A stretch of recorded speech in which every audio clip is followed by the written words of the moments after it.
Luke, thanks for joining us. What can you tell us about this operation that rescuers are planning? Who's involved, and what are they planning to do?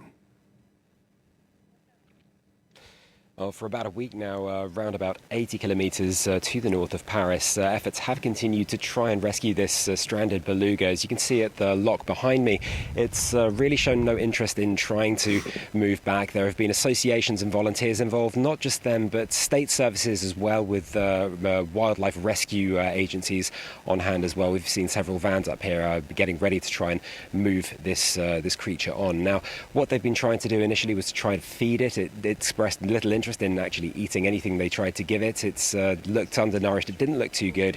And the idea of that being floated, of trying to move it back by nudging it back downriver with a boat, the danger there would be that it could actually harm the animal. So ultimately what they're going to try and do now is to try and move the animal by hand. That's extremely difficult to do because, as you can see behind me at this lock here, it's not directly accessible by road, which means they are going to have to move it at least towards the nearest road by hand to try and move it onto a saltwater lock further closer towards the sea, where they can treat it more effectively, and at that point we'll know more as to whether or not we'll be able to get it back to sea and back to where it belongs. Do they have a prognosis? How hopeful are these rescuers that this whale might actually survive?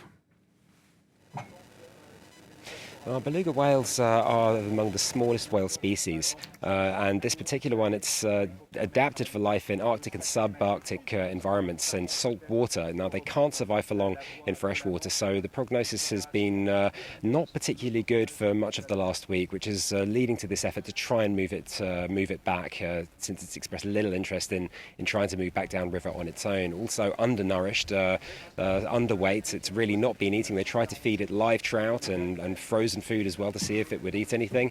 It has seemed to be doing slightly better with treatments of vitamins and antibiotics. That has helped, but it does need further treatment, in particular through veterinary medicine.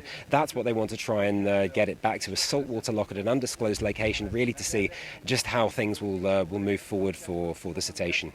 All right, and I understand the Sea Shepherd, which is taking part in those operations, is calling for donations to help with the rescue of that whale. That's France 24's Luke Strego, and joining us from Saint-Pierre-la-Garenne in Normandy. We'll be keeping a close eye on developments with that stranded beluga whale as the day continues.